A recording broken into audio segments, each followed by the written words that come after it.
Okay, good morning, millionaires. Good morning, millionaires. I hope you feel incredible this morning.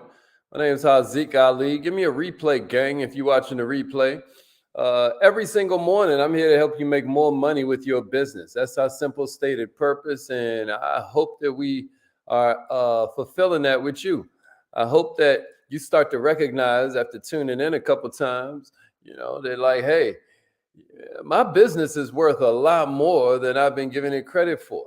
There is no reason for you to have a business and then also have money problems. The whole issue here is that most of us were not taught the science of entrepreneurship. Most of us just got into it because it was something that we already were doing. It's like we love to cook, so then we open up a restaurant or we open up a food truck.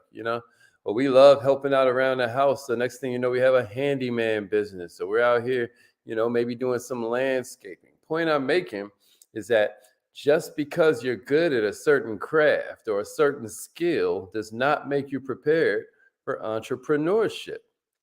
So our whole goal is to help you change that every single morning. Dr. Marilyn in the house. Good morning. Good morning.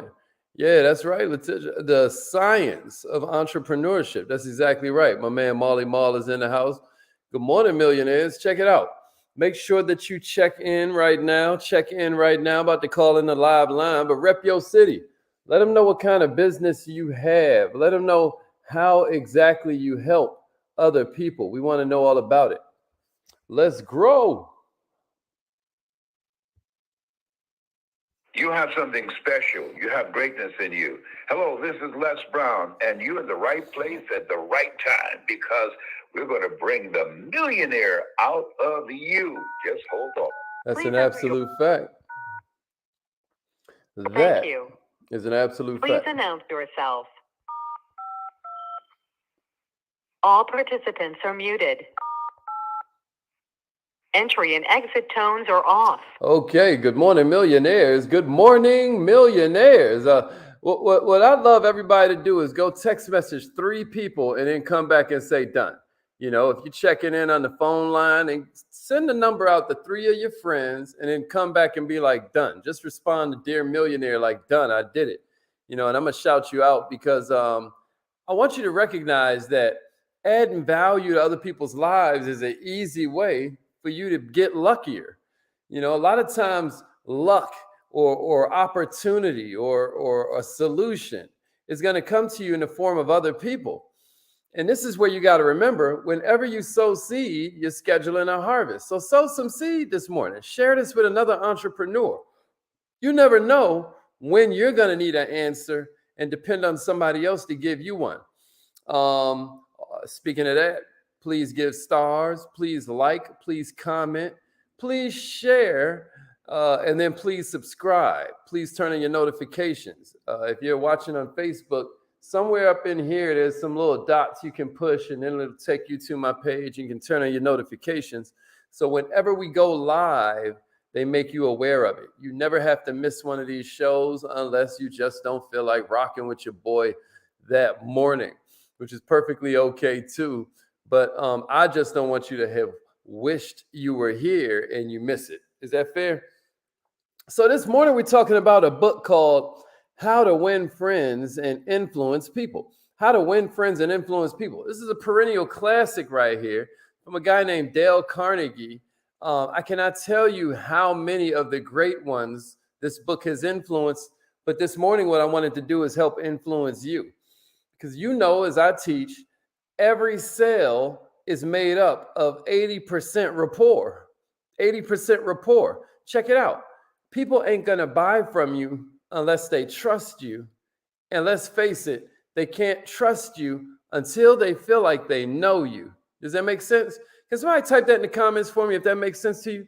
They can't trust you until they feel they know you. They can't trust you until they feel they know you. They got to trust you to buy something from you, but they can't trust you until they feel they know you. They got to know you, like you, and trust you to buy from you. And so with that said, when you combine that with the fact that rapport is 80% of a sale, rapport is 80% of a sale. Somebody give me that in the comments too. Rapport is 80% of a sale. I believe this training this morning can change your life if you let it. Yeah, good morning, Mark. Glad you made it in, Miss Wood. Hey, big sis, let's go. Let's go. Good day, millionaire. Brenda G is in the house. Let's go. Dr. Marilyn helps you live the healthy way with personalized tools to transform trauma into triumph.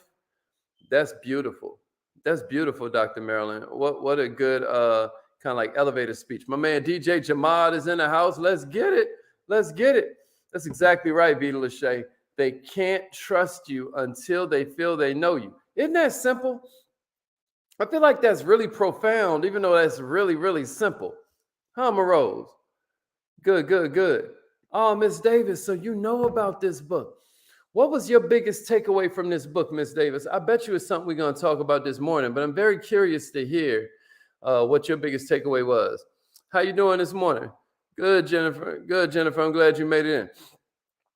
All right, y'all. So if anybody wants a summary, I can send you one.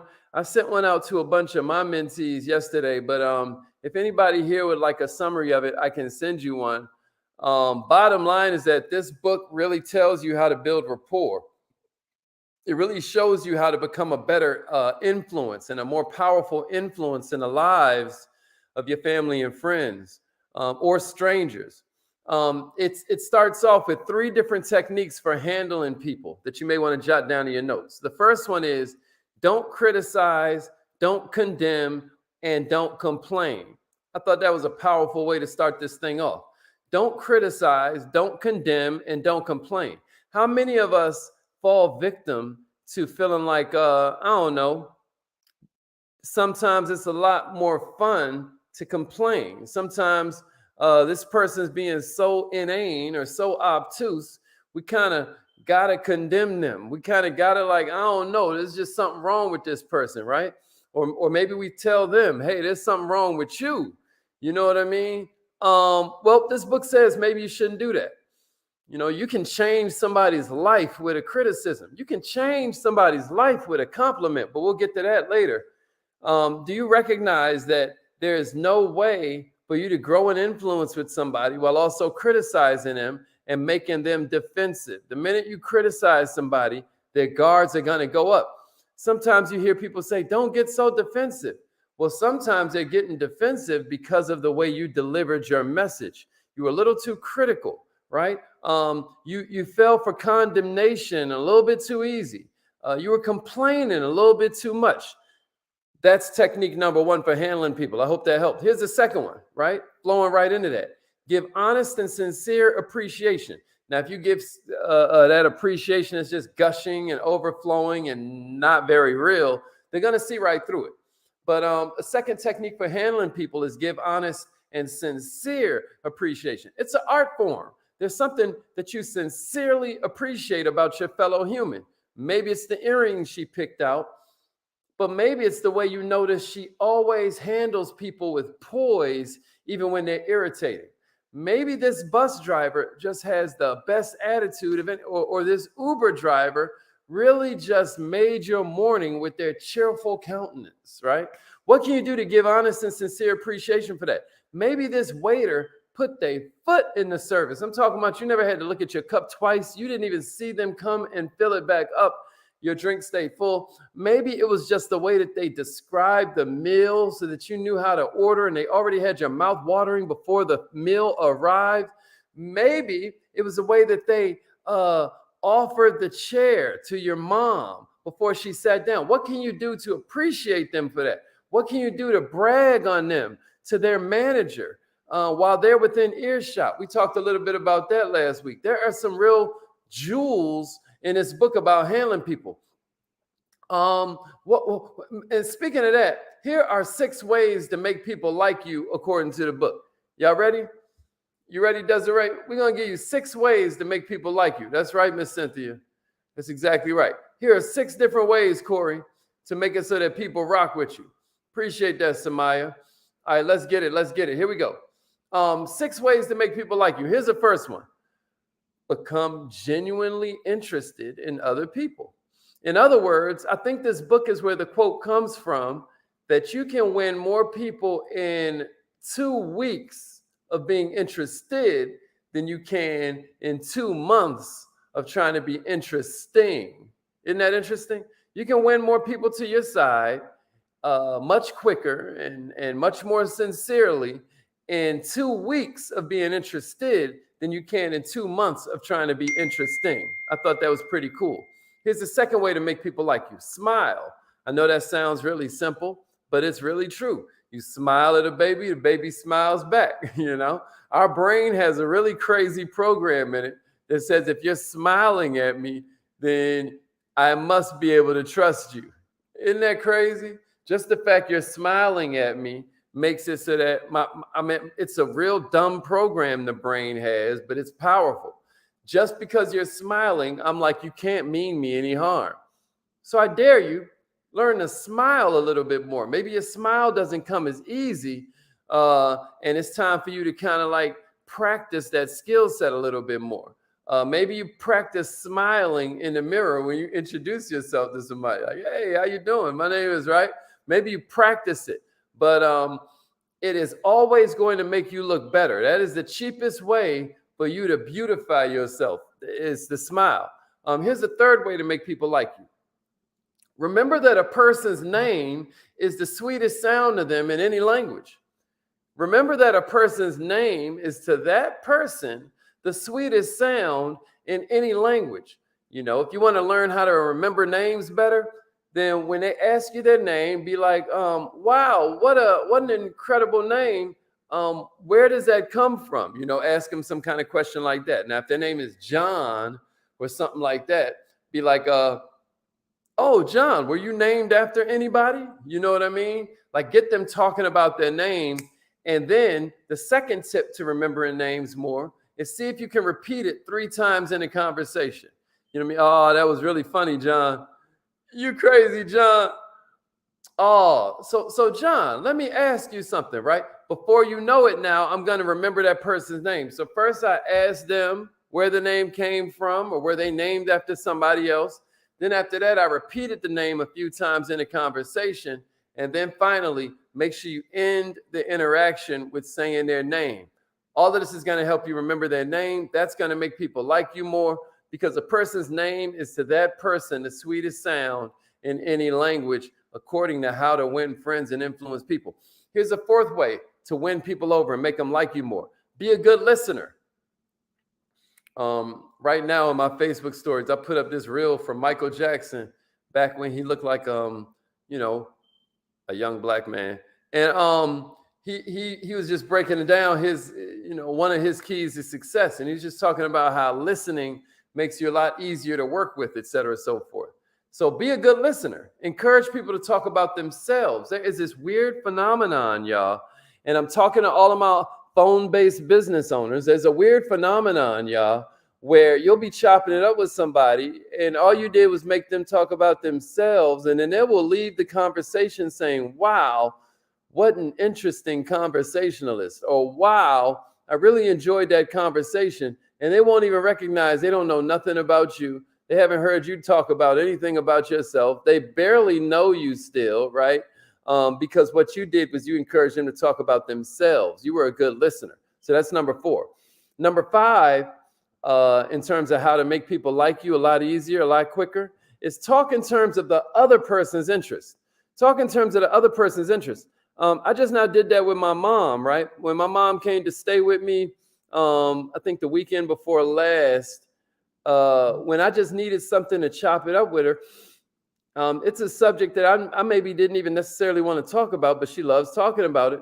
So I asked her about it. I said, hey, tell me something new that happened with this, right? Do you know her whole voice changed? Her whole tonality changed? I could tell she was kind of like, I don't know, maybe feeling away. She was kind of away from my grandma. She's normally taking care of her mother, my grandma. And, you know, maybe she was kind of down. Her energy was kind of low. So what I did was I asked her about one of her favorite subjects, and it was amazing hearing how her voice sped up, how her tonality really lifted and lightened. Her eyes sort of got excited. It's amazing what can happen when you talk in terms of the other person's interests. The sixth tip that Dale Carnegie did was he said, make the other person feel important and do it sincerely. This has to happen from the inside out. If you really feel like they're boring, if you really feel like there's no point to this interaction, they're going to feel that. And then they're going to agree with you. So what you want to do is be really, really interested in them, because a lot of times we like people because they like us. Does that make sense? A lot of times we like people because they like us. So that was 6 tips for making people like you a little bit more. He also gives this whole training on influence inside the book. He basically talks about winning people over to your way of thinking. First rule that he gave for real influence, Jasmine, good morning, good morning. First rule that he gave that kind of like helps you to win people over in terms of being an influence on them is he talked about how the only way to get the best of an argument is to avoid the argument. I thought that was pretty interesting, because maybe you were thinking you were going to read this section and finally learn the secret to, out talking your significant other. You know what I mean? You're like, woo, because he be talking. Well, woo, because she be going, right? And you thought you was going to win some kind of secret to being able to shut them up. Check it out. It kind of is. What he said is the only way to get the best of an argument is to avoid it. Second thing that he said, I'm going to give you 10 of them. The second thing that he said is show respect for the other person's opinions. Never say you're wrong. Now, we know this in sales, right? Because we know when they give an objection, a lot of times it's just smoke and mirrors until we dignify the objection. Somebody give it to me in the comments. Never dignify an objection. Never dignify an objection. Or another way you can say it is, always agree with their objection when you respond. Always agree with their objection when you respond. If the person tells you, man, I just don't have time to do this, you got to be like, oh, man, I'm so glad you said that. I know you don't have any time. I'm so glad you said that. I mean, do we want to go the rest of our lives never having any time? How will your life look this time next year if you never have any time? Or since you never have any time? Y'all see what I'm saying? Because the minute I say, you got time, now they're going to dig their heels in, and now they're really going to fight for their point of view. Because what you just did was call them stupid without calling them stupid. You hear what I'm saying to you? Always agree with their objections. Never dignify an objection by telling them they're wrong. Never make them feel wrong. What you want to do, Pastor Dandridge, is always agree with their objections. That's exactly right, Ken. You want to agree. Because the minute I tell you, nah, you do got the money. I see you got the Jordans on. I see you got the new iPhone. You ain't got the money to join my bit. You ain't got the money to buy my product. You ain't got the money to support my bit, right? Nah. When they say they don't have money, that's when we say, oh, I'm so glad you said that. Or, oh, I know exactly how you feel.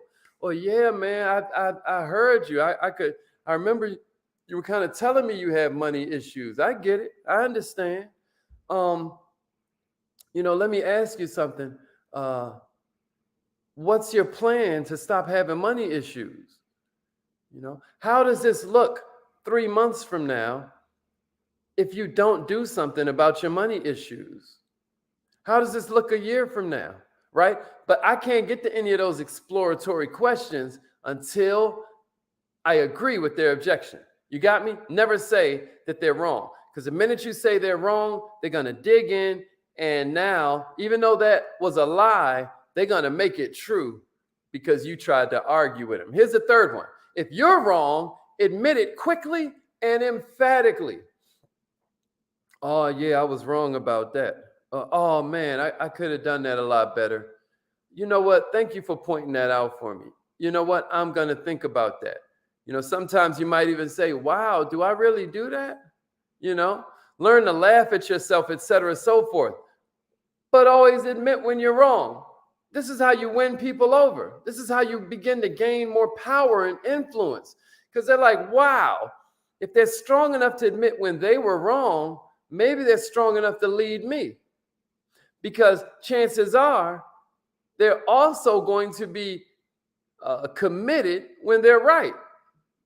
But the fact that they're also open to being wrong, I feel like I can relax around them. It's not a battle of ego, etc., so forth.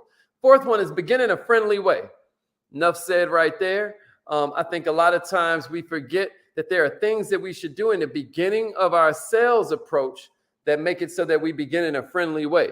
One way is to say two different facts that they already agree with. This builds rapport instantly. All my Kaizen Academy members know this. If I walk up to you and I'm like, man, great weather we're having, right? You know, and then maybe I say something like, are you noticing these prices going up everywhere? Or is it just me? They're like, man, you said something there. You preaching, brother. You see what I mean? I just said two facts that you agree with. One, that the weather is incredible. Two, I said something about prices going up. But let's just say I want to say them both in a business way. Maybe I say something to you like, man, is it crazy how these gas prices keep on going up? They should be giving us a cost of gas raise at the job. And then maybe the second thing I say is, man, it's wild. They sure do give us raises a little bit too slowly, right? There's no way they can disagree with that. Once the brain hears you say something that it agrees with, it starts to relax and say, you know what? Me and this person think the same. Whatever they say, I can probably agree with. And then if you say two true things in a row, you've just begun in a friendly way. Don't mess around and be saying it while you're also smiling. Oh my goodness, you on your way, baby, because rapport is 80% of a sale. Here's another thing you can do. Number 5, right? Get the other person saying yes immediately. So you see how I did that? I'm like, man, did you catch that game last night? You know, they're going to be like, yes. Wasn't that an incredible game? And you'll get them saying yes. And then you're like, I can't wait until the finals get started. And then you got them, right? You got them in yes momentum. Sometimes when you're watching a preacher, they like touch the person to the left of you or look to the right of you and say, you know, I am somebody, et cetera, so forth, right? What you're doing is you're getting that yes momentum. Because now that I got that yes, now that I got some yeses going, when it's time for me to pass the collection plate, or it's time for me to say, hey, y'all need to show up to Bible study on Wednesday night, whatever it is, I got you going yes already. And so it's easier for me to get the next yes. Tip number 6 for winning people over to your way of thinking is let the other person do most of the talking. We kind of touched on that a little bit earlier, so I won't revisit that. Enough said, right? They should be doing 80% of the talking. You got 2 ears, 2 eyes, and 1 mouth. Do the math. That means you should be doing twice as much listening, twice as much observing as you are talking. Let them do the talking. You might learn something. I almost guarantee you will. Here's number 7. Let the other person feel that the idea is his or hers. Let the other person feel the idea is his or hers. A lot of times you got to lay down that groundwork by being subtle with your ideas. Sometimes people have a complex with being controlled. So when you want to give somebody an idea, you almost got to do it like that Inception movie. You got to slide it in so they think they thought of it. Number 8 is try honestly to see things from the other person's perspective. Try honestly to see things from the other person's point of view. But the 2 superpowers that I always reference are expectation, because you don't get what you want, you get what you expect, right? And then the second one is empathy, the ability for you to see from another person's point of view without moving a muscle. The ability to see from another person's point of view without moving a muscle. We call that empathy. If you can honestly see things from the other person's point of view, you're always going to be more persuasive. If you can argue not just for your side of the issue, but if you can actually fix your brain to see it from their side as well, you got a force multiplier. You got a competitive advantage. Nobody's going to be able to deal with you, man, because you actually ain't just self-absorbed. You ain't just out here just caring about the way you think about it. It's a life changer. Here's number 9. Now that you kind of see things from the other point of view, number 9 is a little bit easier. It's be sympathetic with the other person's ideas and desires. Be sympathetic with the other person's ideas and desires. What do we mean by this, y'all? What do we mean by this? What we're saying is a lot of times mental toughness is really tolerance. A lot of times we think mental toughness is grit and perseverance and grrr. But a lot of times mental toughness is just about you being able to tolerate another person, tolerate the fact that they believe this, tolerate the fact that they're really passionate about that, tolerate the fact they have different interests than you, tolerate the fact that they have different dislikes and quirks than you do. What can you do to be sympathetic with the other person's ideas? Am I making sense? And then number 10, he gives you and how to win friends and influence people is always appeal to people's nobler motives. You know, their real reason they may not even share with you, man. But what you can do is give them a good reputation with themselves by talking to them about the highest reason they want to do it. You know, like if I'm talking to them about how much money they can make, I quickly slide in behind it. And the amount of people you're going to be able to help, I mean, woo, what a game changer. Or if I'm talking about money, maybe I say, and the amount of change you're going to be able to give to other people's lives when you're making that extra money. I mean, I just would love to hear about it. Whose life are you going to change first? You know, after your own, of course, you know, right? After your own. Who else's life is you going to change? What are you going to do with this money when you get it? Or I'm like, man, this can help so many people, right? I'm appealing to their higher version of themselves. I hope that's making sense. Is this helping somebody out there? Is this feeling good? Because my goal is not to give you the whole book.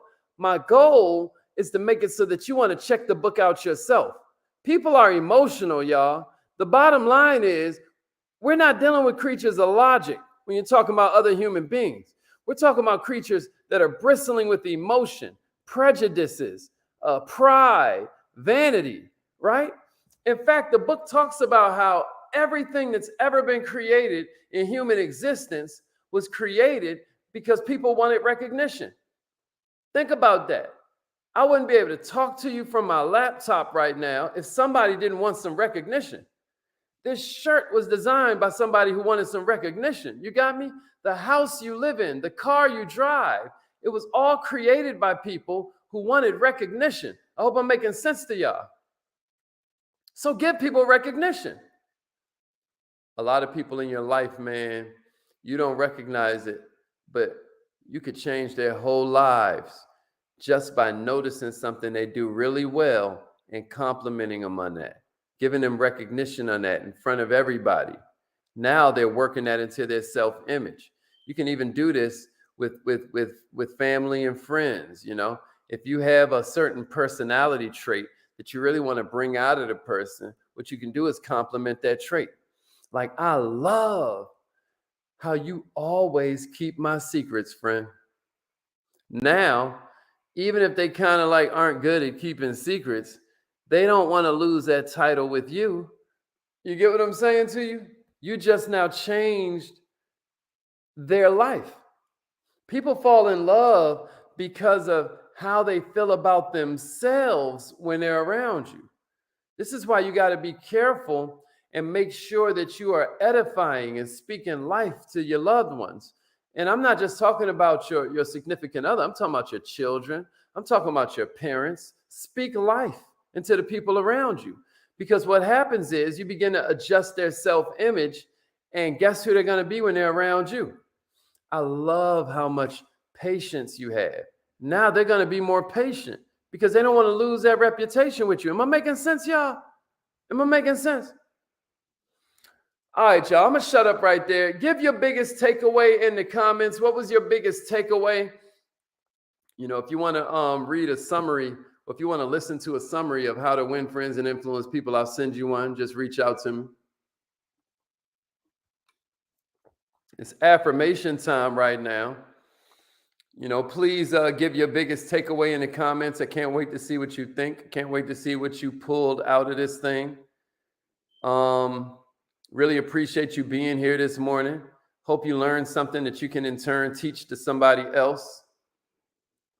That would mean the world to me. Now it's affirmation time, y'all. It's affirmation time. So let's call in on the live line right now. Or you can text call me to the same number, 667-776-8255. 9461. If you text call me to 667-776-9461, then the system will just call you back. You'll hear Mr. Brown's voice and you know you're plugged in, baby. All right, repeat after me. Say it like you mean it. Let's go.